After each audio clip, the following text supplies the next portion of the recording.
I'm like the only person in the world that knows this. Essentially, the people that you follow on social media, YouTube, Instagram, etc., we help them like make money online. I'm a firm believer of if you want to do a business, you have to leave your job to do it. I was one of the first people that ever created a workout program like on the internet. The actual cost of starting a business is almost zero. You need to find something that you're actually winning at, not what you want to do. Like, what are you winning at in business? I understand your hustle and I understand how passionate you are about the business. You wouldn't have got to where you've got to unless you'd put in this ethic. But what's the cost on doing that? You know, the missus, the kids, all that kind of stuff that you have to miss out on. You have to be willing to give it your all, meaning like your whole life to it in that moment in time. Friends and everything will come and go. You should be excited to make new friends in life because you're going to go forwards in life versus keeping with your friends that you had since school. I have to keep reminding myself that it's okay if someone else has done something and is successful at it, even though I know how to do it. If you are where the attention is, you will win. Quick one before we jump into this podcast. Do me a solid favor, hit that like button, hit subscribe and drop a comment below this video. If you're looking to remove images, videos, search results or fake accounts online, go to contentremoval.com, but don't take my word for it. Here's Hormozy. Frank, you're a legend. I just saw this. Layla also thinks you're a legend, which in my mind means you're which means you're a double legend in my mind. If you get my wife to think you're a legend, then you're extra cool in my mind. Dude, thank you so much, genuinely. That was such a pain.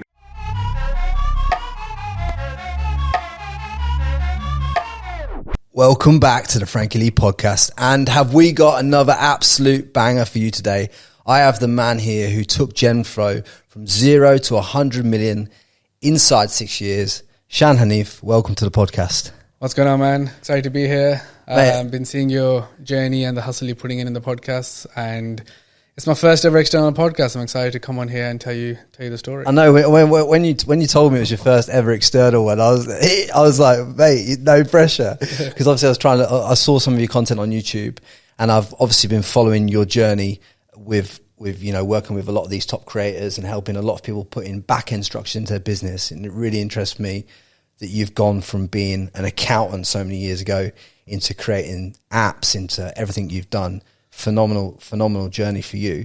But just give me an insight into you starting in this business. Because as an accountant, you're there working as an accountant. What made you want to step out of accountancy and get into creating a business like Genflow? Yeah, I think, look, just before I answer that, just give everybody the context. So my company, Genflow, we help creators, essentially the people that you follow on social media, YouTube, Instagram, etc. We help them like make money online. And the idea from the very beginning came from, if you have a massive audience, I always had this inkling that means you'll be able to market things and sell them things because you have their attention. And that's what my business does today. And just if you have never heard of us, I work with Logan Paul, KSI, Grace Beverly, Mike Thurston, Iman Gaji, basically some of the biggest creators in the world. And you know, we help them sell absolutely millions. And these are kids, essentially. Like, I have like 19-year-olds making a few million a year who've changed their lives, changed their family's life. I have people that have paid for their parents, like mom was getting abused, paid for the divorce, like all because of creating content. So I think what I want to do in this episode today is just really get across the benefit of creating content, just like you are today, because it is life-changing and people should really focus on creating content in their lives, because it is the best, I feel like it's the biggest opportunity we're living through right now, and people don't do anything about it. And it amazes me. With that being said, yes, I was an accountant, which is a quite opposite, boring thing as people would think. But the truth is, there's a step before that, which was that growing up, I was always like the hustler in all my friends, essentially. I was the guy selling things online. I had the Amazon shop, the eBay power seller, buying and selling phone chargers to everything else in the early days. So the accountant was like the second step. And the truth really is, I became an accountant because of like family pressure. The idea of, you know, I guess I come from the generation, I'm 34 now. Yes, 34. And welcome. You know, that if you didn't go to university, you're going to be like not going to have a future, right? And I can't blame my parents, because they came to this country in like the 80s. For them, education was everything. If you don't get the education, how are you going to have a future, right? So they drilled into me, if you don't go to university, you'll be a failure. So the pressure of going to university, doing an actual degree. But whilst I was during that journey, I was always selling things and making money. The truth is, till my accountant job, I actually never had a job. So my friends were working in Argos for like £5 an hour. I was like buying and selling stuff online, and I did very well. So when I was in college, firstly in school, I was put up by a year, so I was always ahead. So I started college when I was 15 years old.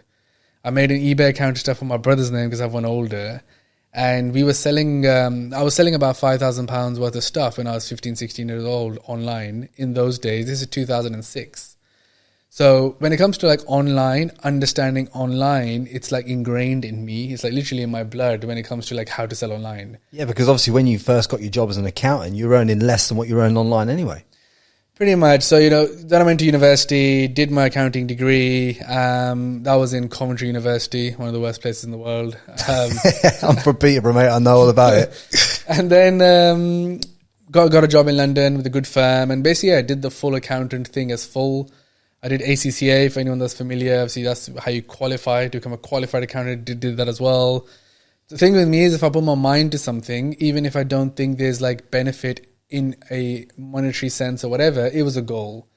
And the day I qualified, I handed in my notice and I left, essentially. Because I was like, I've done it. I've done what my parents wanted. I've proven to myself I've got a real education because I needed it. And I want to start my own business. So essentially, yes. And when I was an accountant, I had the luxury of, basically, the way I kind of fell into what I do today as well is I had the luxury of working with tech startups. So for those of you not familiar with the term, I guess all the apps and stuff that you use, in around about 2015 or so, in London, a lot of companies were getting funded who are creating new technology. So when social media was getting big, I don't know if anyone's ever used an app in London called City Mapper, and other apps like that. So I worked for a firm, and I was quite lucky, who were basically helping technology businesses. So that allowed me to get like an inside view of like technology businesses, because they were clients. So I'm seeing like, there's a development team and there's this and they're developing something. What's iOS? How does that work? So I started to get a bit of understanding because of my natural instinct. I started to pretty much ask, can I go to the client's office? I'll work from their office, because I was so badly wanting to see and learn, like, what is this stuff? And I was quite lucky. So one company I worked with did Jamie Oliver's app, which at that time was the biggest revenue generating app on the App Store outside of games. And the new iPhone was coming out. This is crazy. Apple comes and they like chain the phone to like the thing that they have, because they want you to develop on it, but the iPhone, like the new iPhone, is not released yet. This was like that early, because Apple were paying developers to make stuff, to have something on the App Store. And they paid Jamie Oliver to be like, can you make an app? So we have like good food app on the Apple App Store. So basically, even though, yes, I was an accountant by trade, I learned it fully, but I was learning so much of like just information and online selling and investment and how to raise money and all that cool stuff. I think essentially what you were is you were online, but you'd attached yourself to the accountancy job because you were trying to please your parents, so to speak. You were trying to fit in with the narrative that the parents had given you. So yeah, I think that, and I think also I was interested in business, and I always thought to myself, it's a weird thing to say out loud, that if I understand the money side of the business, it's probably the right thing to understand versus like a marketing degree or something else. Because I always found, I guess if you understand the money, you understand like what you need to do. So I think that was probably the second reason, but yeah, it's fair to say. So you obviously set up Genflow, and you start. What was the first kind of move that you kind of made to kind of get that off the ground then? Because obviously the idea is, and I want to dig into this further on down the track, but your idea is that you identify that content is the key thing that these creators have, and it's their access to scaling brands that they own in their own right. So this is the thing you identify. How did you go about positioning yourself then in order to be able to access the creators and sell them your vision for this? Yeah, so I think, look, in practical sense, what does it mean is, so if you like today, we help creators sell like supplements, clothing brands, almost everything you can touch and feel. We manufacture and make it. Again, for anyone listening in. So we do like the whole thing, meaning if you have an idea today, let's say you have 2 million subscribers on this podcast, and I would naturally be saying to you, do you want to launch an energy drink? Because I can help you do that. I can design, manufacture, put the whole thing together for you. Of course, you'll be in charge and we'll become your team. So that's what I do with creators. We go to creators and say, look, you have this amazing audience. Then we built a very good like analytics software. We can actually dig into the analytics and see what your interests are versus the interests of the audience. We can see overlap. We can see what things would work. And then we're like, this type of product would work for you. You should sell it. At the same time, we can look at your sales from all your partnerships with different brands, etc. So we can come to a good conclusion of what is it that you need to sell to make money out of this audience that you have and monetize your audience essentially. And so that's what we do today. But yes, long journey to get to this point. But that's essentially the game. Is that and I think if to flip it the other way, just for a second. So imagine you want to start a business today. Say you're a normal person. What would you do, right? Traditionally, we're taught in business school, you find a problem. The problem is X. So say the problem is there's not enough oversized clothing for larger women. Problem. Then you say, look how big the market is. The market is 300 million women that fit this. Then you're like, that's why we are creating plus size XYZ brand and we're going to go and solve that and this is it. And normally go and pitch maybe on the Dragon's Dens of the world or somewhere else and you want some money to get started or your mom's going to give you some money or you're going to save up some money, you're going to buy your stock, you're going to make your brand name, you do all the hard work, you go to China, Portugal, you make the product and you're like, I'm living it, I'm an entrepreneur. But then when it comes to selling that stuff, you're essentially going to make no sales because you have no audience. And this is so common and it's crazy that 9 out of 10 entrepreneurs just have no understanding of how to sell something and they're only focusing on building the product. Then you're essentially paying money on Facebook ads, trying to get your product in front of customers to buy them. Most of the messages I get today is just that I started a business and basically it's not going anywhere. What do I do? And so for me, what we do today is basically we call it the audience first approach, meaning if you have an audience, you can then almost monetize this so easily. It's obvious, right? $1 billion businesses are being made by creators because of an audience. And even though it feels like I'm saying something new, basically back in 2014, that was the idea. All those years ago, that's what I was fascinated with. And the way the idea came to me was I was a massive forum user. So in the health and fitness market, there's a forum called bodybuilding.com. It was kind of like the first fitness social network, but it was on web. We call it Web 1.0 before social media. And I was a massive user, meaning that someone would post something and lots of people would respond. And, it's like classic forum. And I just had this inkling of, I was a user. So I was like, why do I care about what user Jack123 saying about how to get shredded versus a book on Amazon? I trust this guy more versus like qualified people, Arnold Schwarzenegger's book and everything else. And I was like, why is that? Because these guys are making relevant content and I absorb that content, so I trust this guy. And that's when I guess social media came out. So my whole thinking was, can I take that experience and build it in a mobile phone? And again, we're talking about 2014. 2014, you were uploading your family pictures and dog pictures on Instagram. It wasn't what you see today.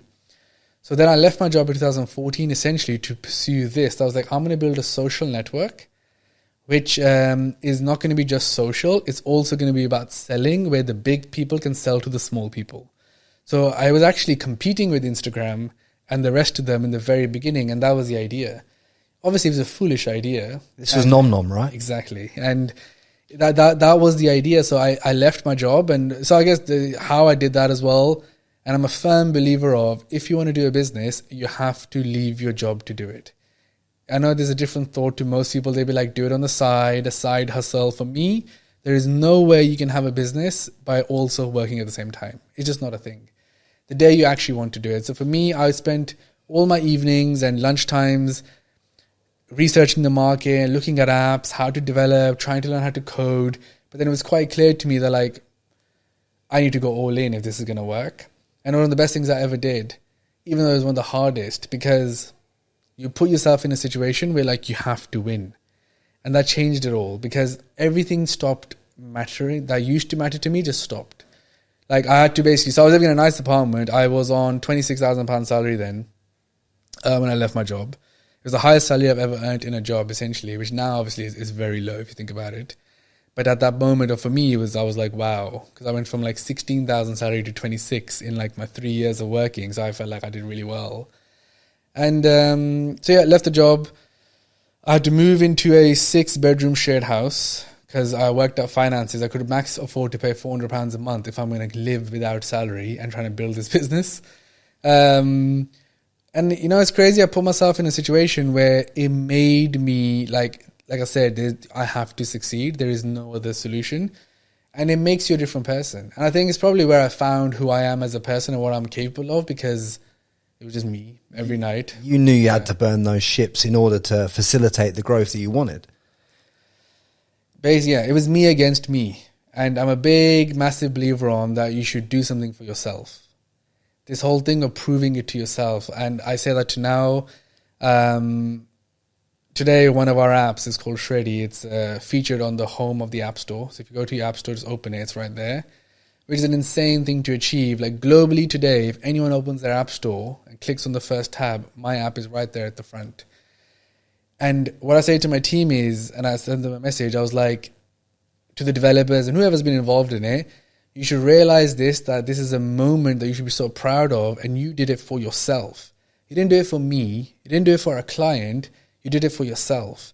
And it's this idea of, because it's always like, oh, it's not my company, so why would I try hard? And it's a very thing that every employee always, it comes in their mind, right? Why should I bother? Like, it's nothing to do with me. Last Black Friday was our biggest ever. And I stood up and I gave a speech to the company and I was like, I know what you're thinking. Why am I going to like break my back to do the biggest X million this year? I'm not getting any of it, so why do I care? And I was like, but what you should care about is how it's going to make you feel when your client does 1.5 million in 24 hours. You're going to know that I'm capable of doing such thing. And that changes everything mentally. Because you're so bothered about what am I getting from it, like money-wise, but you're not getting like the experience from it, the lesson from it, because that is the thing that you then take your next thing, and confidence comes from it. There's no better confidence from proving it to yourself. So when I was in my bedroom, left the thing. My whole thing was, can I make an app and put it on the App Store and launch it? And that was a massive success to me because I was like, that's crazy. Like I've made an app, put it out there, and now people are using it. So that journey was, I had to prove to myself, am I even a real entrepreneur or not? Everyone who's watching this, right? Everyone thinks they'll be an amazing business person, right? And everyone also thinks somehow I'm obviously going to be rich in my life. It's a weird thing to say, right? But most people, they won't say it out loud, but they just think, of course, at some point something is going to happen. I'm going to be very successful. I'm going to reach all my goals and everything's going to be amazing, because you think like that about yourself. But then you're not doing the things necessary to prove to yourself that, are you even doing those things? So for me, that was my number one thing. I left my job to be like, I need to back my own self up. If I can't, I'm just bullshitting myself. I have friends that have been in the same job for 9 years, 10 years, but they still, every time I meet them, they'll be like, oh, I want to start my own business. But I just know they're not going to, because they just don't have what it takes. What do you think holds them back? 100% is the fear, right? It's just I did a post on it recently. It's the fear of what they think they will lose when it doesn't work out. And people think it's going to be so much money. Like the actual cost of starting a business is almost zero. And people still think, yeah, but I can't leave my job. I'm going to be throwing away this much salary just because I have a stupid idea that I want to do. So it's just fear. Absolute fear of what everyone else will think, what your parents will think, what your friends will think, what society will think, and what you'll think about yourself. Just for that reason is why people don't. Do you have to help a lot of creators overcome their own fears as well when it comes to launching collaborated brands? No. One thing I would say about creators is that they are already entrepreneurs.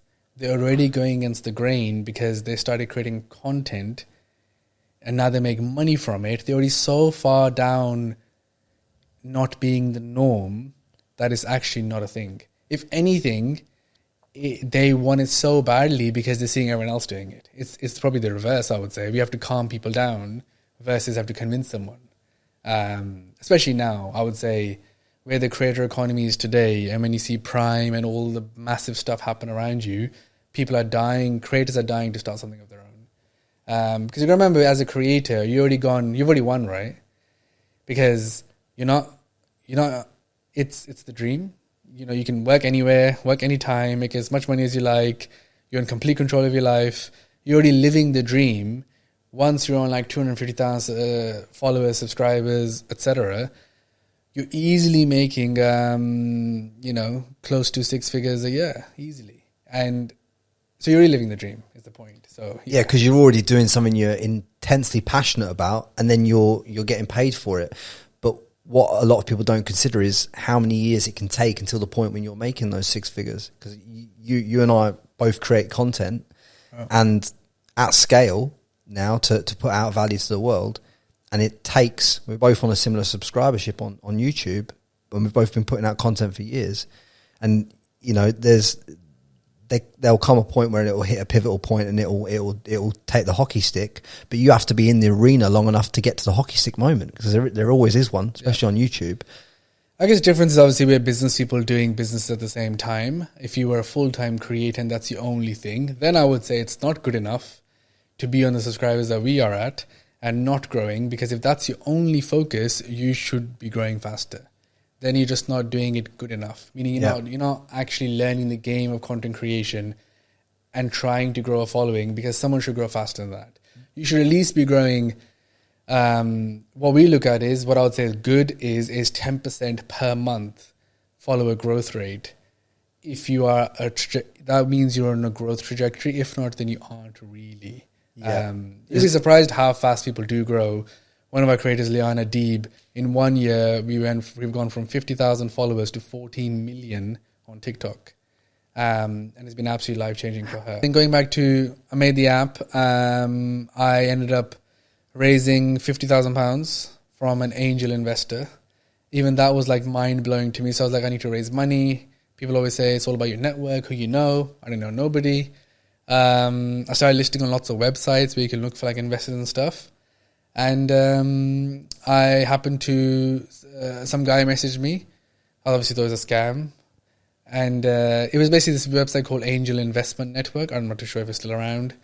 So basically you put your pitch on there, and then some people go on there, they'll seek investors out. Investors come on and say, I'm interested.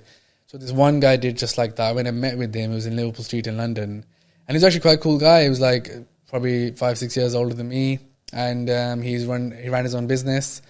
And in the UK, you know, I don't know if you've ever heard of SEIS or EIS tax reliefs. So the US government has this amazing scheme that if you invest in technology businesses, they will give you 50% of that back on your tax return. So essentially, he gave me 50,000. He's going to get 25,000 back as cash So back. it's a no-brainer for him. So it's 25 grand. And then they also have that if it defaults in 3 years, they will like give you a further 30% rebate. Because they started this to get the economy going, to invest in new businesses.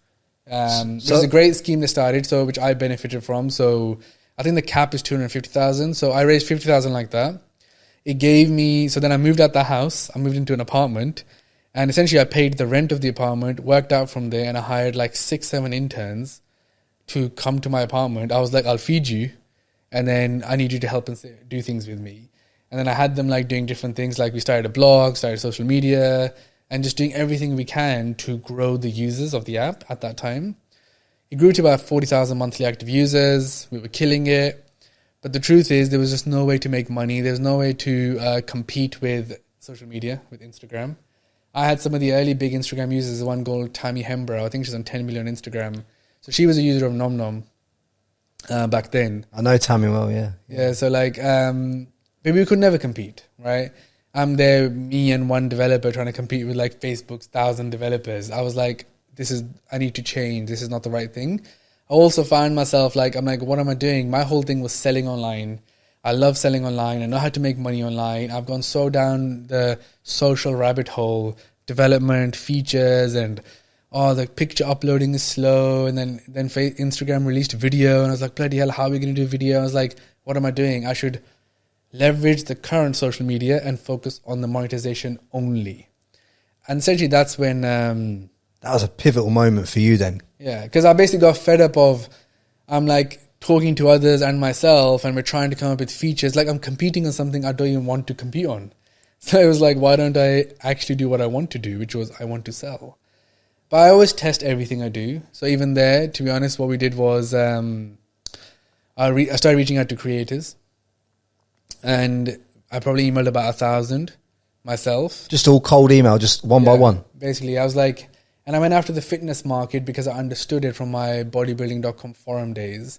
And this was like bodybuilding, early days when it's the same time as when Gymshark was starting. So it's like that. It was the early days in the UK market when people are starting to go to the gym.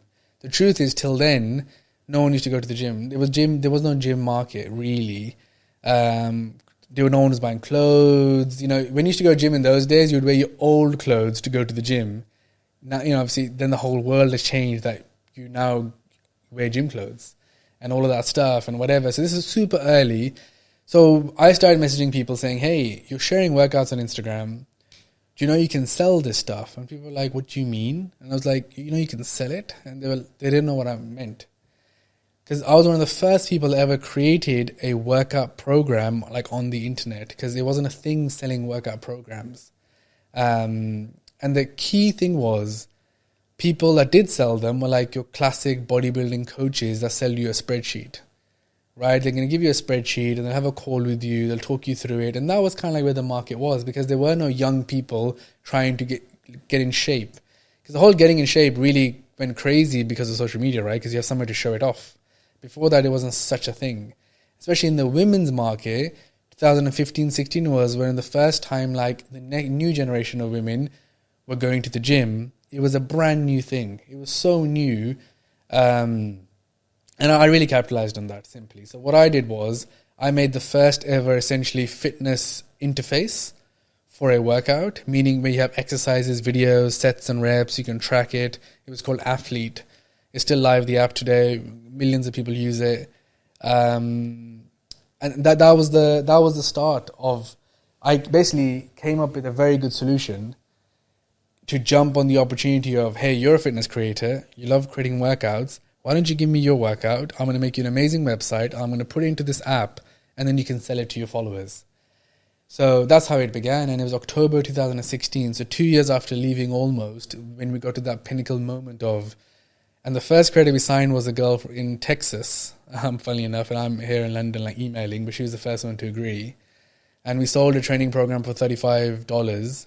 And I remember she sold like 10 of them in the first day. And I was like, okay, so people do buy stuff like this. Again, I was just proving it to myself. What was the revenue split on that for you? I believe it was 80-20. 80% for them, 20% for us. That's the other thing, to be honest, what's really helped my business scale is that I've always given the lion's share to the creator, understanding that if I don't, at some point it's going to be an issue. So many of our competitors, and a lot of them have gone bankrupt as well, they always have tried to be too greedy. And there's one thing in business is you have to like give away as much. People think you should have your price as high as possible. And my whole belief is the other way around. You should be as cheap as you possibly can be to cover your costs. Because in the future, you'll be able to charge that person more as you grow. The people that like come out with that is 10K retainer and I'm going to do your social media management, I don't think you will ever keep that client more than a few months. Because then the value would not even be there for someone to keep thinking, I'm going to keep paying you. If you start low and prove yourself, you can always charge more. And we do that today. That's my tactic. I always go under, sign someone, and then over time I know I'll be able to charge them more, because once they love what we do, it's so easy to make more money from that person. So I knew that from the early days. So I was like, look, you don't need to do nothing. Give us 20%. It'll all be done for you. And people were like, yeah, let's do it. When you're looking at a client and you obviously say, right, what we can provide for this client is, we think it's X amount, let's just call it 100 grand. At what percentage are you going, say it was 100 grand a month retainer for building this client's app or whatever it was. At what percentage do you go in at? 25% of that to build the value? So like 25 grand a month if it's something of that value, or what how are you positioning that? I think now, to be honest, our business is so complex that there isn't a set way. So at this moment in time, when we're negotiating deals on a deal-by-deal basis, it's really like looking at the commercial value that we think, looking at past results and the analytics and everything else for how much someone could sell. I'm in a different game now. So like I'm working on with Ali Abdal for something. Obviously, he already makes millions, so the starting budget is massive. We're not talking small, I think he makes 10 million a year as a podcaster on YouTube, doesn't he? Yeah, no, I think overall he's making, he did a end of year video, I think it was like 5 million plus. The point is, it's different budget, so the whole project is so much bigger, and the structures are like, it could be a percentage, we take equity in businesses, so it's very different now. In the early days, I kept it very simple. It was very like 80-20, let's do this. And it was simple and it was transparent, and I wasn't trying to be like I was be like, look, you take 80, give us 20, let's do.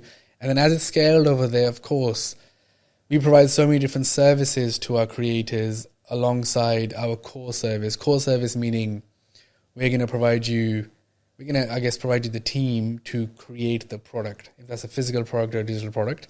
But then there's so many other things, right? We can run ads for you, social media for you. We help creators work with brands. All the other sides of it that happen, then it's different deals, different structures. So the key things then in order for you to get this up and running and get this going the way that you have been identifying the opportunity at hand, as in we can help people monetize content. Yeah. And then when you've launched a brand, the key thing from getting it from 0 to 10 million was not being greedy and not taking a massive percentage. What were the key learning points then? Because I know as soon as a brand hits 10 million, you've got growth pains in terms of going from there to 100. There's a lot that has to change in a brand. Probably suite management has to come in. What were the hurdles that you had to overcome going from like your 10 to your 25, your 25 to your 50, your 50 to 100 mil?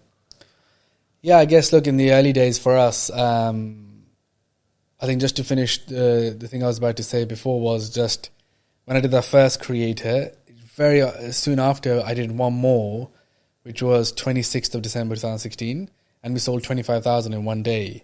And basically that was the moment I knew, and I felt like I'm like the only person in the world that knows this, that creators can sell, like shitloads. And so I think that completely changed my mindset about the business, because when you know you have an actual opportunity, you'll know that I need to now tread carefully and not be greedy. So your mind completely changes. Anyone listening to this knows this, right? So if you're good at sales, I know how to convince a client to give me money. You get greedy, and you would take your chance. You say 5 grand, next phone call you'll say 7 grand. You'll be trying it because you're good at that, especially if you're good at marketing, selling and stuff. For me, once I understood that I have a business here, so that day was Boxing Day, I was at home. I remember, so basically we put one live, and my Stripe notification was just going crazy, and I was trying to figure out like what's happening, and I went on and I looked, and the website had crashed, and I'm like, so I kind of was oblivious to it. I was like, I wonder what happened. Maybe it was a bug, and that's why I became these notifications. And so I had to reset the server. I reset the server, the website started again, and then I realized how much we've sold, and I was like, holy shit, we just sold 25,000. And at the time there was like 4 of us. And then I had some employees, so there's 4 employees.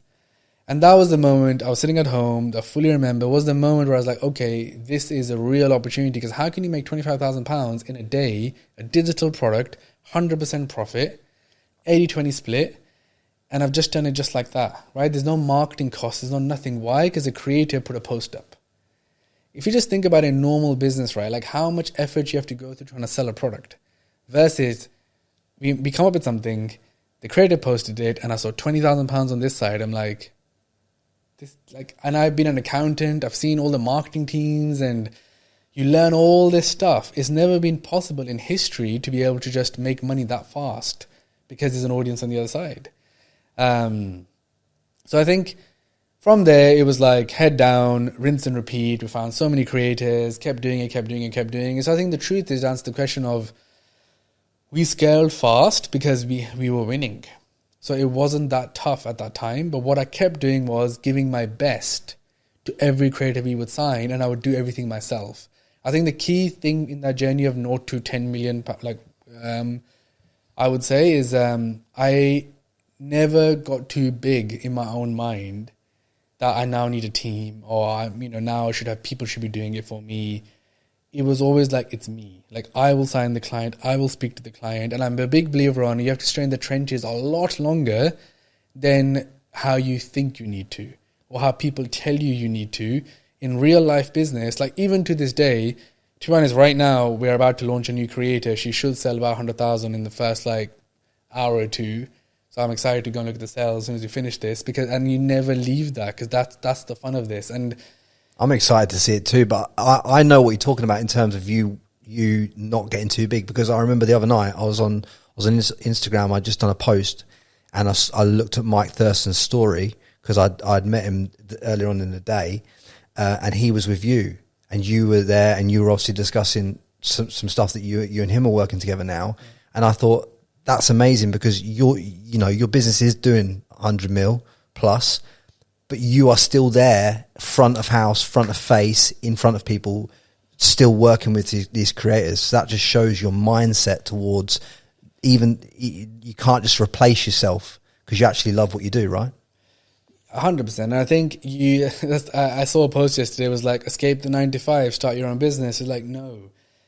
You're going to be 8 till 8 if you start your own business. You're not escaping a 9 to 5. It's not less work. I don't know why it's become this common thing online that starting your own business is easier, more fun, whatever than a job. Is way harder, because you have to stay on top of it on every little detail, and you have to be the person at the front, because ultimately, especially in a service-led business, people are buying into you, and that's what it really a service business comes down to. Is not, I've got 100 employees, but even then, people come to Genflow because of me, and because they know that if I am doing it, it's going to be amazing. And of course, my team is amazing, and that's the thing. And you can't lose that. You need to use it to your benefit. So it's about figuring out, as a CEO, how can you design everything around you that allows you to be in as many conversations as possible, right? Because of time management and all that stuff. So yeah, but I think, with Mike, I've been working with him since 2017. We met in December 2017. The first brand, the clothing, the app, for years I've been helping him. And that's the thing. One of the other things I would say in the whole how to get to a company of this size of success, you have to keep your clients. And in the agency world, it's actually not that common. Most people are so focused on automating sales and more clients, and all the content on social media is about that. And it's never really about how to actually retain your clients. And for me, that's been our number one success. Because as Mike Thurston grew, Genflow grew. As Grace Beverly grew, Genflow grew. Because as they have done well, we've done well. You grow. So I think when I was working with Mike, what was he on, 250,000 subscribers? I still remember actually the first time. So I got introduced to him through somebody else. I was meant to meet him, and I was like, I can't be bothered. And it was before Christmas, and I kind of just pawned it off. Then in January, he texted me again saying that, I would love to meet. I want to talk about, I want to start selling programs online. And then I met him in person. And that's kind of how it began. And when I took him on, he was then doing more personal one-on-one coaching, which wasn't sustainable. And I was like, you're doing it all wrong. You can't do Skype. You do Skype calls. You can't do Skype calls for money. You have to be charging. Your time is worth more. Spend time creating content and do what you love. And we need to find automated ways for you to make money, which was, let's create an app, let's sell some programs, let's do this, let's do that. So that's always a thing. I think if you come in providing such value to your clients, I think that was my number one why we won in the beginning. Timing, of course, but there were many others that I started with, like competitors, and they soon diminished because they took too much percentage. They weren't front and center. The guy wasn't breaking their own, essentially, I did New Year's at the office, and we launched an app. I've had to do stuff that other people wouldn't do. But that's actually my USP. So, right now, let's say we were to meet someone and they're like, we want to do this. I'm the type that I would be like, let's do it right now. And we won't sleep for 2 days, and I'll have 10 of my team members, and we will go and do it. It's just because we know we're able to do something, and that's the difference. That there is I believe I can do absolutely anything in the world. I believe I have to learn how to fly a rocket to space, I'll be able to do it. But what's the cost on doing that in regards to family, you know, the missus, the kids, all that kind of stuff that you have to miss out on? Like, because obviously I understand your hustle and I understand how passionate you are about the business and Genflow, and you wouldn't have got to where you've got to unless you'd put in this ethic. It's clear to see. But just talking to the cost of the ethic that you put into the business, because there is a cost, and I don't think a lot of people see the cost that there is. I think it depends on everyone as a person, and I think for me it's all about transparency and openness. Even with me, with my wife, it's an open discussion of like, okay, we have found this amazing business opportunity. Also, she worked with me, so she fully understands the business. She worked with me till we had our baby, so she was front and center with me at the shoots, thingy, speaking to clients, signing clients. So firstly, one of the best things you can find in life anyway would be to find a partner that has the same common goal as you, because there's a whole work-life balance, trying to balance, and the cost of stuff. The conversation changes if you and your partner are actually on the same trajectory. It doesn't have to be the same business, but same life goals. Right? So for us, it's like, okay, we have this amazing opportunity, which is already life-changing, right? Already I make so much money or than I ever thought I would. So me and her already say to each other, we've already made it far past our wildest dreams, which then gives you the hunger to be like, you want to keep that, and you want to grow that, and you want to give the best possible to our daughter. So the normal ideologies around, you know, the cost, it changes because you create a lifestyle that supports it, essentially. So what me and her have done and like discussed it, and we've ended up creating a lifestyle, and so have I. So I have some non-negotiables. I have dinner with them almost every single night. I've done so since I can remember, because I just run my life like that. So the difference is when you think of 24 hours and design your 24 hours around things that are most important to you. So for me, that is dinner and chilling with my daughter and having fun with her is non-negotiable. I'm going to do that. That's just blocked out in my calendar. That still gives me so much time in the day to do everything else. And I think... So you are literally curating your day by design every day. And you have... So my life has been designed to optimize it to win in business. I have designed my life on purpose with the blessing of my wife and us working that together, that what's the best way I can get the best out of the business. We can have an amazing time together and have the best relationship, and we can grow up our daughter and do everything for her. And how that gets easy is the moment you don't look at what your parents did or what someone else is doing or what this book is saying. You create your own. And with me and my wife is so like that. Like, there's lots of stuff. Like, we would happily sleep in separate rooms if there's something really important to do, because sleep is important.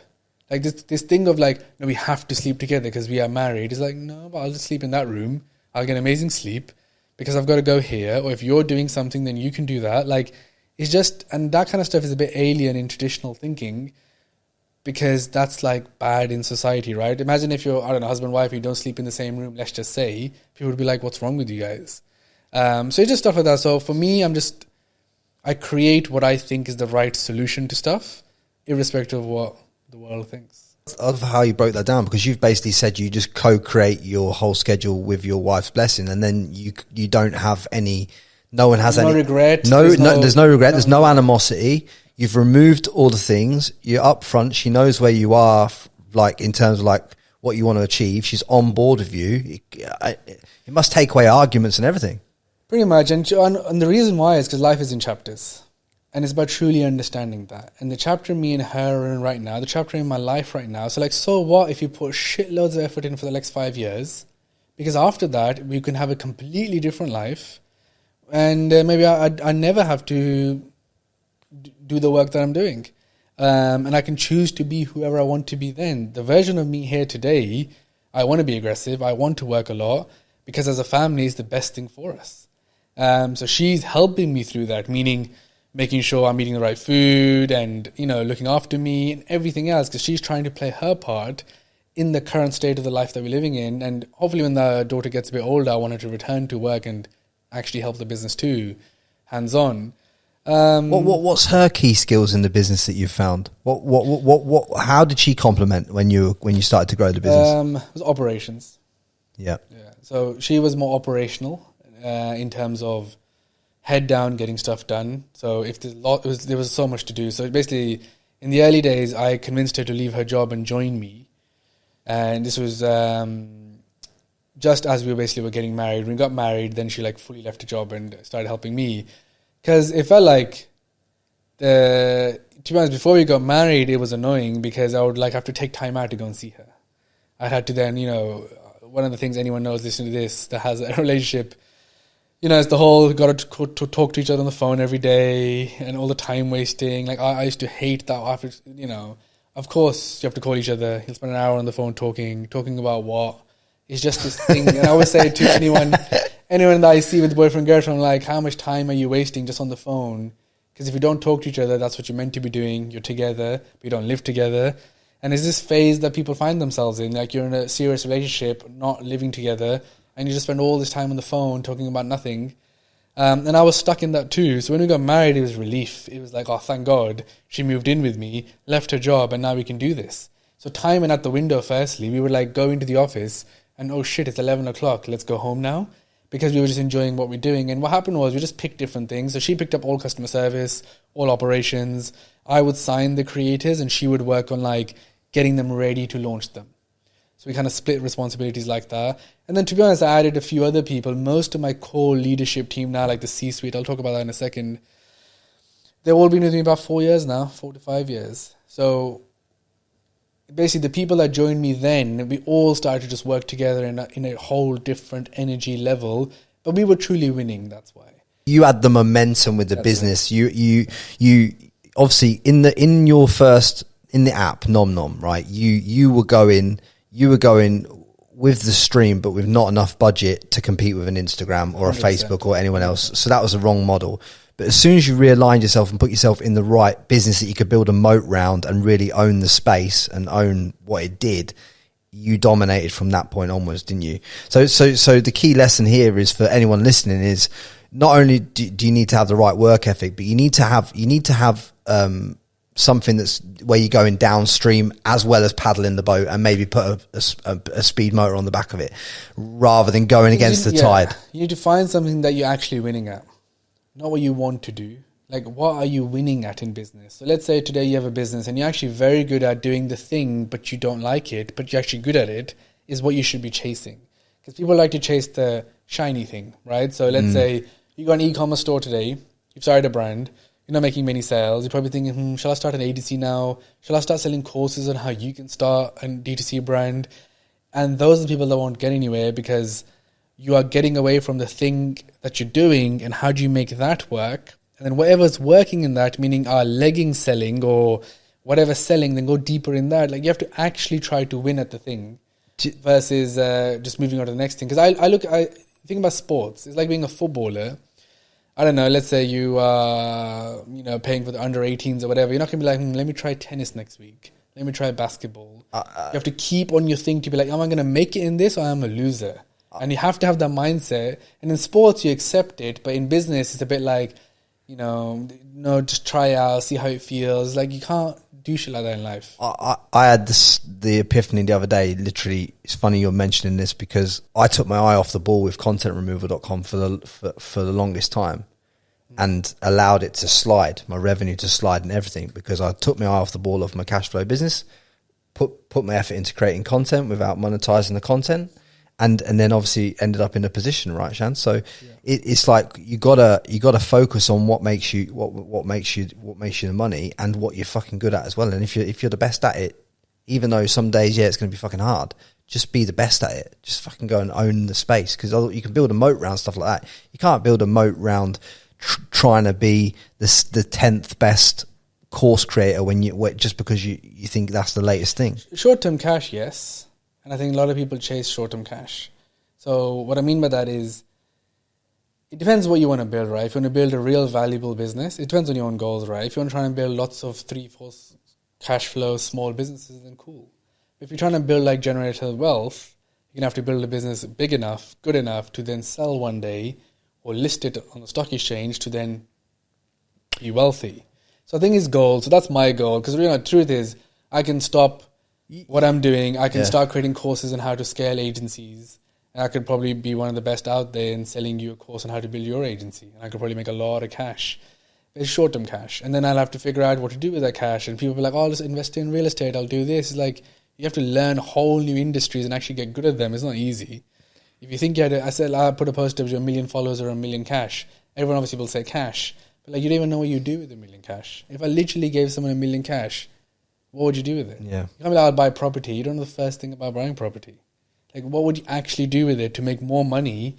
9 out of 10 people have no idea. They think they do, but they actually don't. That's the whole reason why you go on this whole process of learning business and why it can be hard at times, because you have to learn all these different facets to it. I mean, if you don't go through every stage of going from 0 to 100 million, if you don't go through every stage, you can't learn the capital allocation, all that kind of stuff that you need to learn all the way through the process that allows you to be able to do what you do. It's easy to create like small cash flow businesses. I think the real hard task and the one that's worthwhile the most is trying to build something big. And I think that's what I'm focused on. So yeah, I guess going back to the whole balancing thing or the cost of working in this way, it's just on your goal. And if you design your life around that, then it's okay. Because there's a time and place for everything. And I think if you see the opportunity in front of you, I would almost say try to figure your life out in a way to make the most of it. It's like, again, if you're a boxer who's great, you're not going to be like, only train 3 times, don't do it too much. You'll be like, no, train every day, try to be as good as you can, trying to fight as many times as you possibly can in 1 year so your career goes faster, right? You build your followers. You'll be like, do everything possible to get better at it. It's the same being an entrepreneur. You need to be like, if you're going to be a real good entrepreneur, you just have to you need to focus on my whole life should be designed around this one goal. People have too many goals. They want to travel the world. They want to meet as many girls as possible. They want to build a business. They want to have a massive social media following. Like, they want everything, right? Like, but what is the thing that you really want? Because you have to focus on that. The idea of everything is what everyone's chasing. And you got it straight in your head that you wanted to make your monetary worth first, and then go into other things. I suppose that's how you've done it. Pretty much, to be honest, even right now, my only sole focus is Genflow and Genflow alone. Like, I don't do nothing else. Yeah, of course, buying some shares and crypto and stuff. But like, no, everyone always says to me, oh, do you buy property, this, that, whatever. It's like, not really. A few things here and there and a few things with my dad, but generally, no. So you leave all the money in the company? Pretty much, yeah. I only take the amount of money that I need to be able to support my lifestyle. The rest is for the company to reinvest into growing itself. And I suppose Genflow, having that much cash on books allows you to get through any potential hard times in the future as well. Pretty much, and try new stuff, right? So I'm a big believer of innovation. So like, we built a Web3 product called Genverse. The market then crashed essentially, so we weren't able to do what we wanted to do with it. I wanted to help creators launch, I guess, use tokens as a way to start to owning their audiences. Right now we're working on some AI stuff. So I'd rather invest in trying ideas versus buying a Lamborghini.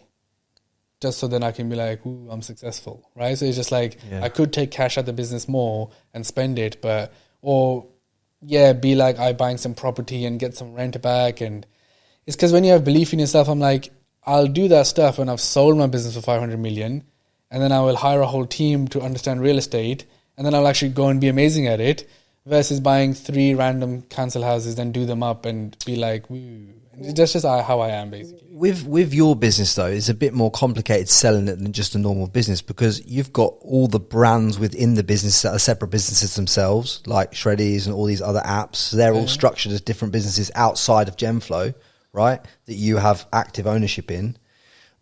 But Genflow is your creative agency that facilitates you being able to create these other offshore businesses. So even when you sell your Genflow in the future for what, a 5-10x multiple, whatever you sell it for, you're not essentially selling all your businesses, are you? Because you're only selling the Genflow business, right? You're not selling the brands that are in Genflow. Ultimately, what would someone buy us for, right? Like Shopify could buy us and brand us as Shopify creator partners. And they're like, okay, if you're a creator and now you want our hands-on team to help you get to that next level, start your own business or whatever, we could be those people.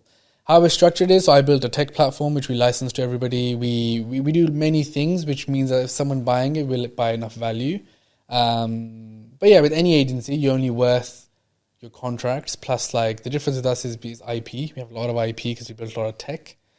And then a lot of manufacturing IP, being that we have more than 100 factories now that we manufacture with. So we own the IP for that stuff, essentially. So all the molds, all the creative patterns. Exactly. Everything. Yeah. So the brands are owned by the creators, but the back end IP for stuff is owned by us, and we license it to them because I'm investing in that, right? So, for instance, I hired like an activewear team. We go to Portugal, Morocco, China, and we learn how to do it, sustainable materials and all that cool stuff. Then we'll find a creator. So essentially, we are licensing what we know and learned to then be able to create their products. But the products are owned by them. The brand is owned by them. So there's IP basically. And that's what makes the business valuable and makes it hard for newcomers to come in as well, because it's not easy to build the relationships and the things. You do that over years of business with the right people. Yeah, and yeah, it's not as easy to just go start a good activewear company. There's lots of activewear companies starting, but there's not many good ones, you know, with the right kind of quality of fabrics and stitching and all that kind of stuff. So you're right in what you're saying. Essentially, you can't be competed with if they launch with you, because you've got everything. So they're getting like, so right now we have 5 warehouses, you know, I've got distribution in UK, Europe, and then in the US. So people get at the box. It's business in a box, you know. So if you're a creator, you come to us, and just like that, you get an expert team with all this experience and all the infrastructure in a second. And I think that's the reason the business works. It worked from the very first day till today, because you're getting, if they were to start it themselves, the amount of effort they'll have to go through and pain, and it's not their skill, and it's not what they should be doing. They should be focused on creating content and growing their audience more versus learning how a factory works. So it just makes no sense for a creator. It's such a brilliant business model, because at every stage of the business, as you've gone from like the 2 of you to 10 employees to 30 employees and 30 creators and 10 creators, every stage you've been profitable and kept increasing the profit margin as you've scaled as well. Yeah, no, so I think I'll just explain a bit more of the company journey. So at that time, we, going back to, we were winning, and the winning field was amazing. We went out to the US. I set up an office there. I set up a warehouse there. I took the team with me. We spent like about 6 weeks, 7 weeks out there. And when you are winning, is something else, because you spend all your time together as a team. You eat together, have fun together. We're going to NBA games, we went to UFC, but then you're sitting down and working. And I would say for any business to be really successful in the early days, like if you're never going to have that tight team, I think it's tough to build something real. You can build cash flow businesses, yes, like hire a remote team, they'll do your services for you. But I think we're building a real value in terms of the experience and knowledge, because once you've done, there's nothing bigger and better than a team who've achieved something together genuinely. So even going back to Shreddy, when we launched it, it hit number 1 on the App Store. And that is something only a few people in the world will ever experience, creating a product that hits number 1 on the App Store. And that gives you this undeniable, like, we know what we're doing. And then it was the next one, then it was the next one, and then it was something else, and it's something else. Then, you know, I signed Anthony Joshua. I remember being young and thinking, I can imagine working with Anthony Joshua, how crazy that would be, and signed him. I worked with him for years. And then when he lost is when I stopped working with him, because obviously the career didn't go as planned. But even there, we went to Madison Square Garden. We stocked the arena with all the products that we made. Sold in JD Sports. So the loss affected the business that much? Pretty much. And just the whole, wasn't just that, yes, obviously, because when you're winning and everybody wants your stuff. Secondly, he then obviously also had to change stuff to focus on boxing more. And because he'd become too much of a commercial asset rather than as a boxing asset. I think, look, yes and no. I think the other thing was, I realized at that same time that creators can sell way more than celebrities. And if he's not going to create the content, it's never going to work. Doesn't matter how famous you are. And we were at that time in the business where I had to do it to learn it. Because Anthony Joshua was like, ever since I was young, been watching him, the chance of working with him. Hut Group were doing his products. I stole him away from Hut Group. It was an amazing achievement. We started doing it, and we did everything. We created a whole line of boxing products, boxing gloves, stocked in JD Sports, online, in store. But But in the reality was, and it was a massive learning curve. So today, since then, and working with a few reality stars and stuff, basically when I talk about creators, we talk about genuine content creators, not famous people. There's a difference. Genuine content creators are people who have been born because they created content on a certain subject and grew from there, versus someone in music or reality star, Love Island people. They can't sell because they don't have an audience.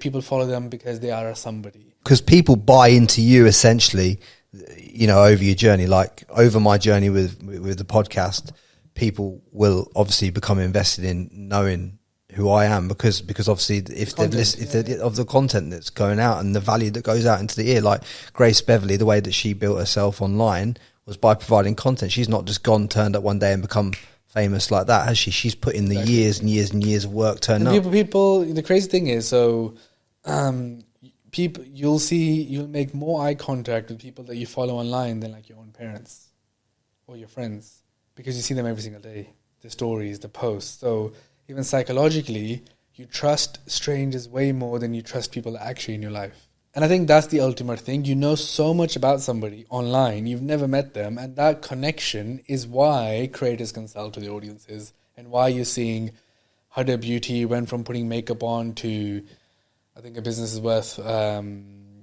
or 4 billion now as a beauty brand. Like stuff that's unimaginable for a creator to achieve, someone on social media. And it goes back to, you know, social media is not a real job. And anyone listening to this, if there's one thing you should be doing in your life right now, is basically creating content, because it is still the biggest opportunity right now. Yeah. It's not too late. Anyone can start. We've had people start in the last 6 months and have scaled, because if you're just good at it, you'll be good at it. And if you just zoom out for 1 second, there's still people in the world, in 8 billion people are still coming, and more people are going online. I believe, maybe I'm incorrect, I think 5 billion, I think people use the internet out of 8. So people are still coming online yet in the world. Then social media users, I think, were like 3.6 billion or 4 billion people use social media. So if it's a big thing, if more people are coming online, more people are using social media, more people are going to absorb content from creators, meaning creators' audiences are infinitely growing. Creators are infinitely growing. So I think now there's 50 million creators. A few years ago it was 5. So it's still so early. Even though you would never think that I can't start a YouTube channel now, it's never going to work. It can. Because it's how everything is being consumed. There's more, people watch YouTube more on TV versus TV channels. Like that's already surpassed it by far. Which means people are watching a YouTuber over, obviously in the UK, anyone listening is, you think BBC has views or whatever, if you look at the numbers, it's nothing, absolutely nothing compared to social media numbers, which just shows, is someone on TV more important or someone on social media is social media. And it can be seen with everything you see. So I remember with Apple, they used to send the phones all to the tech journalists, and now they send all the phones to all the YouTubers to review, because that's where all the audience is. And it all comes down to where the attention is. So in business, in anything you ever want to do in life, if you are where the attention is, you will win, right? So if you're in the business world, of course, being doctors and stuff is all different. If you're in the business world, there is no point going to any university, doing anything like that. You should be only focused on one thing, is like, how do I build myself an audience? Which a lot of doctors have now online. There's so many doctors. Even they're doing it because everyone... So basically, I'm working on something right now. We're launching something. It's going to be called Creator College. And essentially, for the first time, we're now going to aim at smaller creators, because I've always only focused on the top 1%. Because the opportunity is so massive, even for us as a business now. I think how do I scale this business further is, we already work with the top 1%, keep helping them, keep finding more of them. But at the same time, now let's help like the ones that want to be creators and grow. Because of our experience and knowledge and what we know, I think it's a massive opportunity. And I'm just saying this generally for anyone watching. You can make life-changing money within 6 months very fast if you do it properly. And there's no other career, no other thing that can ever get you there. Walk me through that 6 month step-by-step plan that you do to launch this creating business that you're saying can make life-changing money. Honestly, for me, it'd be first come down to would be the full understanding of who are you going to create content for. So the steps would be the following. Number 1 would be, what unique perspective do you have in life about anything? What is your thing? Because you have to create content about something. So let's say if it's business for me and you, It could be plants for somebody. It could be like how to groom a cat. It could be anything. What value do you have? So you have some value. Value can also be point of view, not necessarily value as in because you're successful in something. Point of view could be... You just have a different point of view to someone else. Yeah, or even like, your life. Like maybe you had a single parent and you don't have parents. You never had them. It could be something hard. Maybe you've been abused. It could be something that makes you you. What makes you you? And it's about harnessing that. Then it's figuring out, okay, because you want to create content for other people who are just like that. So let's say you never had a dad. It was a single mom. She worked really hard, and because of that, you've been really poor. You've had to work 5 jobs, and your life's just been really tough. You should create content about that, because you're then creating it for other. Let's say if you're a girl, other girls who are exactly like that. So what the process I would go through is essentially breaking down. Okay, so if I'm another girl like that today on the internet, who do I currently watch? Do I watch these big vloggers and I inspire to be like them? Like, who do they watch? Because ultimately, you need to create content to enter their content space, right? So if this girl, who's just like you, if she's spending 2 hours on YouTube every day and 4 hours on TikTok, who is she watching? Because your content is going to have to fit into that watch time, if you see what I mean. I always compare like some of my creators as a joke that it's almost like being a politician, because politicians are very good at knowing what to say to people to get them to, vote, react, whatever. You've seen it with Donald Trump, Boris Johnson, right? That they know how to get people going, what words to use, what to say. And it's basically the same if you say Andrew Tate, whatever. People know so well how people are going to respond because they know what they need to say to get the response, to get them to interact. And I think that's the real skill. And you're working on that. And then I would change all my social media. I'll only follow people that essentially are your competitors. So you learn their content. You see what they do. You sit and watch them. So you'd unfollow everyone else? Yeah, 100%. I would only follow, if I'm a full-time creator, I would only follow people that I'm trying to emulate. I would want to know how many times do they post? Are they posting reels? How long is it? Do they use trending audios? Why do they use them? How long is the caption? Long form, short term? What's the profile like? And I would watch them. And then I would emulate from there to be like, okay, everyone that I'm seeing. So right now, if you look at Hermosia, so you got his book there, and Layla, they're both doing the exact same strategy, which is, hers is 2 reels per day, both talking on camera. His has been, for the past year, 1 tweet post, 1 reel. 1 post a day, but 1 tweet, 1 reel. That's the format. So you're looking at people. I'm always watching to be like, interesting that strategy is working for him. He only posts reels, whereas reels views are down across all of Instagram. We're seeing posts and carousels are getting way more interaction now than reels, but he hasn't switched it up. He's still sticking with it. Is that because he doesn't know, or because that works for him? Interesting. I don't know. But the point is, he has a smart team. Surely they haven't switched it up because it's working. But the point is, as a consumer, you basically need to become a student of the game. And that's what you should be so interested in, is like, okay, so he's doing that, it must work for him. Mine's not working, but this is working for other people. Let me try. You have to find something that's going to work for you, ultimately. But you'll know that by watching other people, because everyone good is spending all their time thinking about what content, what script, what thumbnail, why. I'm actually doing something very cool soon with, you might have seen Chris Williamson, he was just on Steven's podcast. So he's posting every single day on YouTube. And what he's doing is so interesting. So he films a podcast, and then obviously he's posting cut downs from it. So this whole content section just now, you can post this as a video in itself and say, content strategy to grow to 50,000 followers. So he's taking sections from his podcast and uploading them as YouTube videos. And like that, he's basically posting, he only does a podcast, and he ends up creating enough small, actual 4 or 5 minute videos, and he's posting every day on YouTube. And obviously he's now collaborated with Hamosi and Steven and stuff, but he's gone from 500 to 800,000 subscribers in like a month. And I think it was 820 yesterday, and I believe it'll be in 1 million in like another week or two, because the growth is just, now he's gone everywhere. But he's doing the work at the back, because every thumbnail and everything is thought about, the text on the thumbnail. So YouTube right now, most people, I don't know if you looked at your stats, most people use YouTube on mobile now. I think 85% people are watching YouTube on mobile now. But even when I create content, you're so fascinated, you just keep thinking desktop when it comes to YouTube for some reason. That's why community posts are working on YouTube now. The normal posts. And if you go to your feed, you'll see every 4th, 5th post is a community post. So I guess, yeah, when it comes to this whole content game, it's just about becoming a student of it. And, you know, one thing I regret, I wish I had started building my own audience during this whole journey, but I've just been so busy in helping others. But slowly and surely, I'm trying to do it. This year, I've been trying to upload YouTube videos and the rest, but even coming to this podcast is the first step. I need to start doing some of the strategies that we put in play for creators. It's time for me to do it to myself. It's hard. It's hard, isn't it? Essentially, when you know the game, but then obviously you gotta do the game. Do you know what I mean? But you've got two strategies, haven't you? You've got you're 100 million business, and you're the CEO, and you're the guy going out meeting all these top creators, and they want to work with you, and they want to know what you've got to say, and then also implement that so that you become this content creator as well, which is a totally separate job within itself.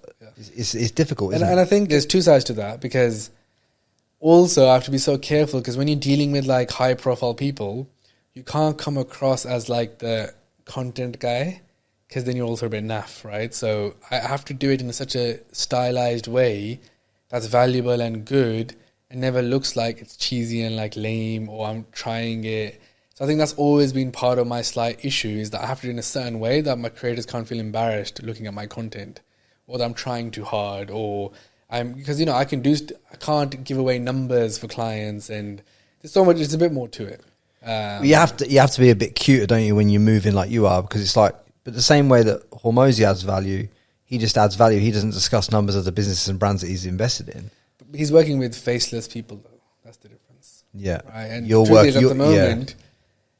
Fair play to him, but I've actually got introduced to his team yesterday. I'm on a call with him, so it should be fun to speak to him. Obviously, he's doing his acquisition.com. They're helping normal businesses, but which businesses? Very different to like if you're doing Logan Paul's business, and then I'm meeting Logan Paul and his manager for dinner, and like it's different. So I think I'm really mindful of that. But of course, I want to build, and I have an amazing network.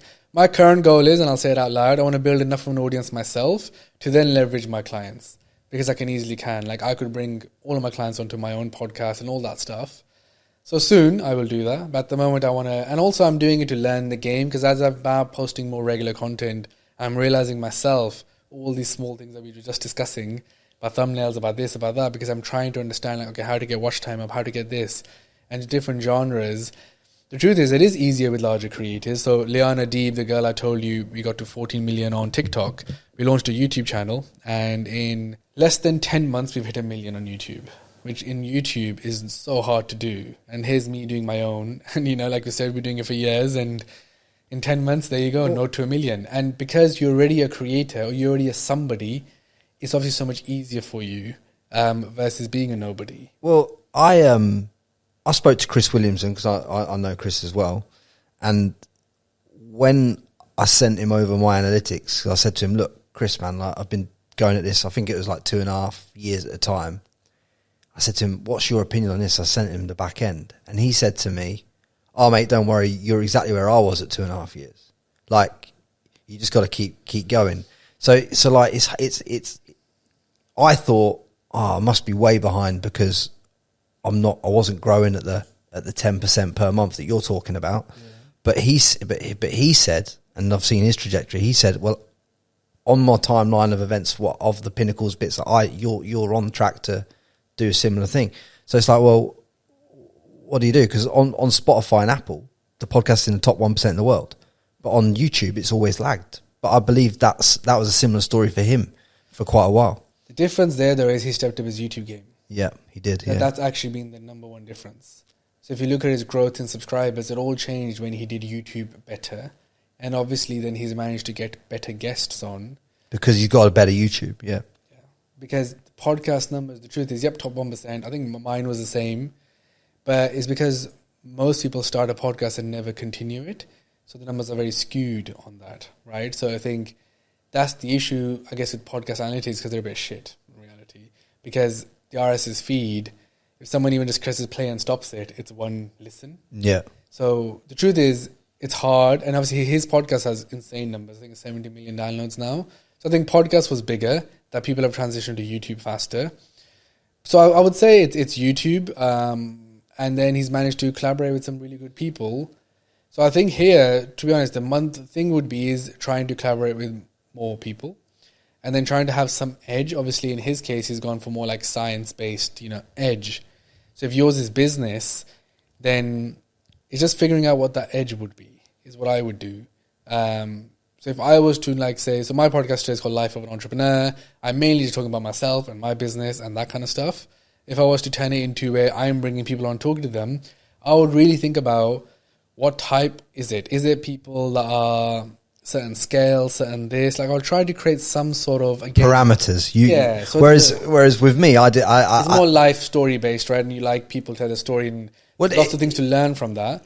I feel like you just need a little bit extra to be like, what's the focus on top of that? This is where I've gone wrong. The whole reason why I'm where I am and not where someone like Chris Williams is or someone like Stephen is, the difference is that they had a plan of attack from the start, whereas I've just executed on a podcast.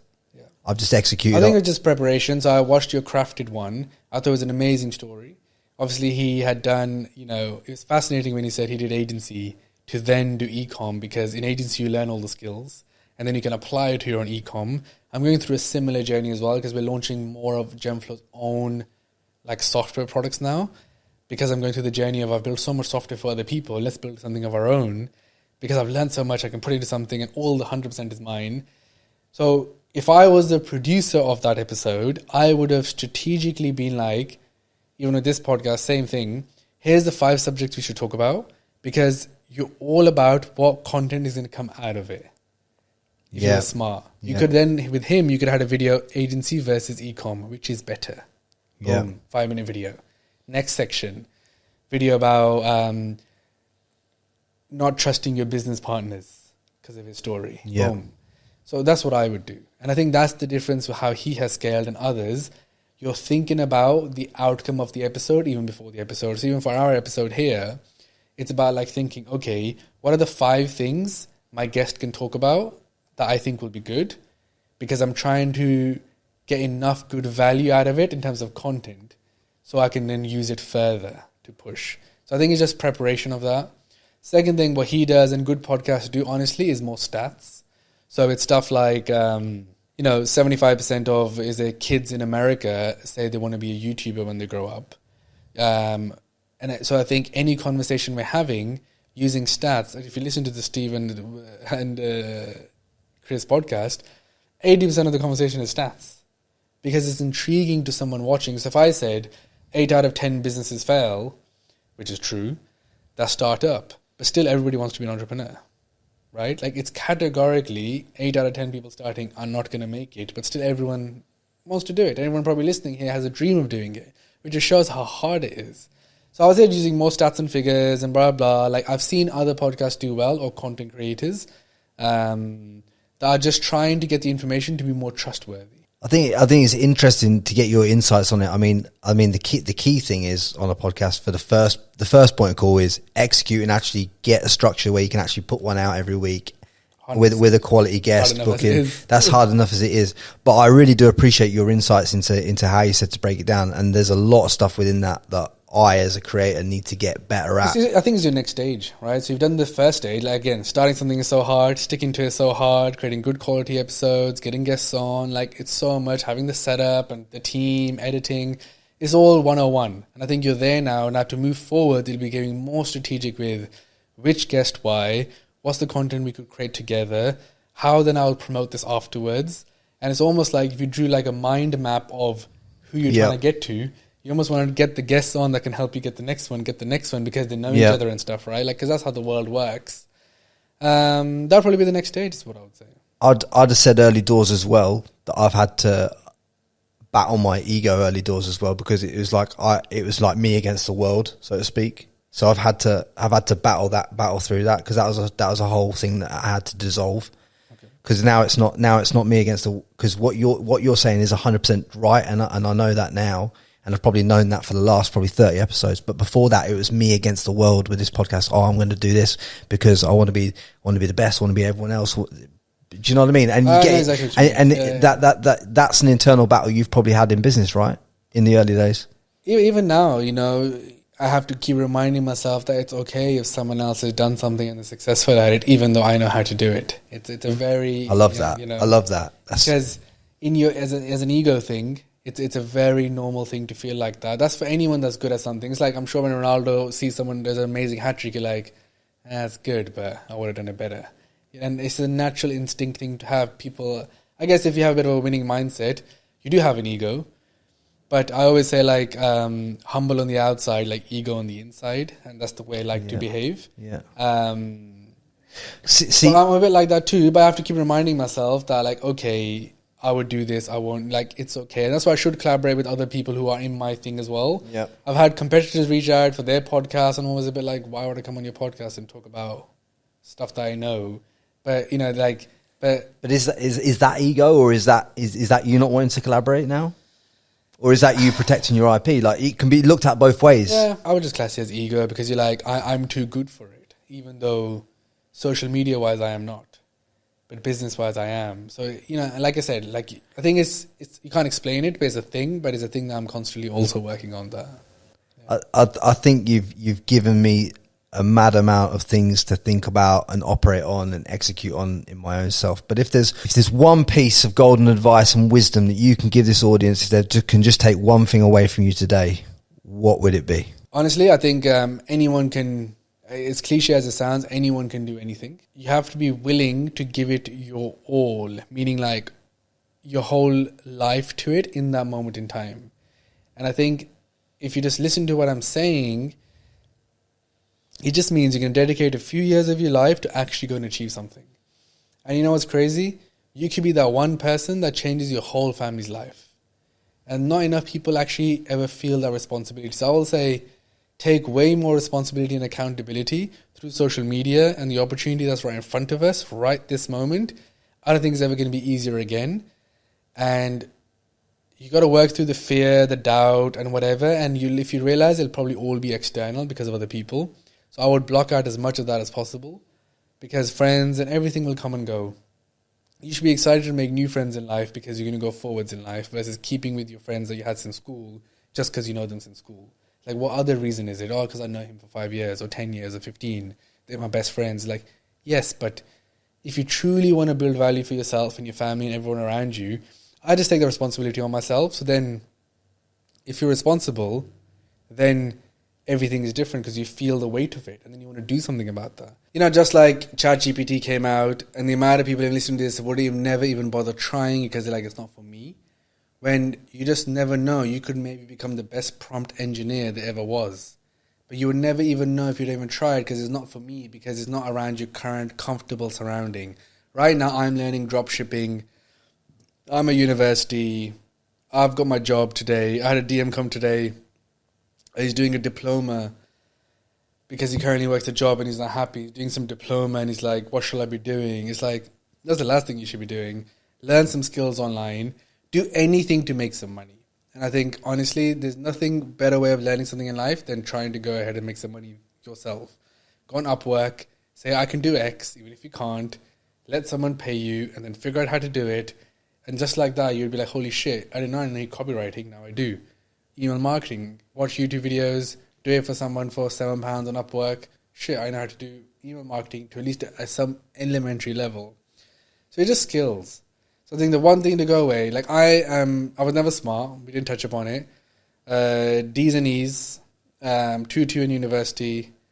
I am not book smart, never been book smart, but I was online smart. And I'm very smart in real life. But I can develop business, tech, money. I've raised money, but not book smart. And I think it's because I'm self-taught. So the whole idea of like you can teach yourself anything and do anything is actually true.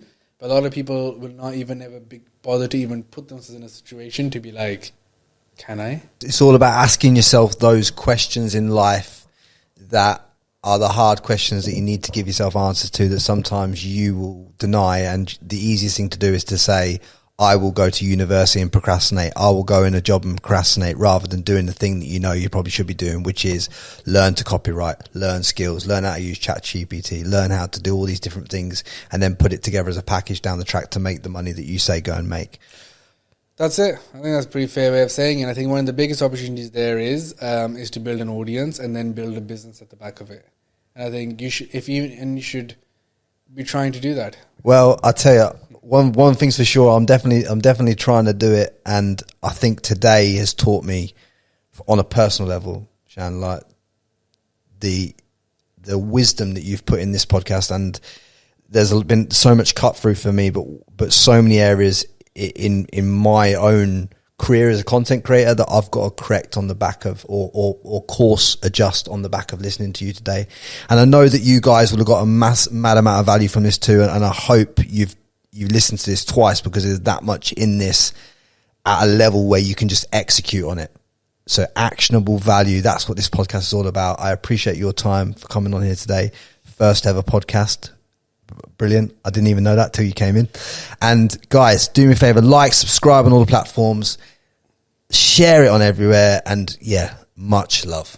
Guys, do me a solid favor, drop a comment below this video and let us know who you want on the podcast next.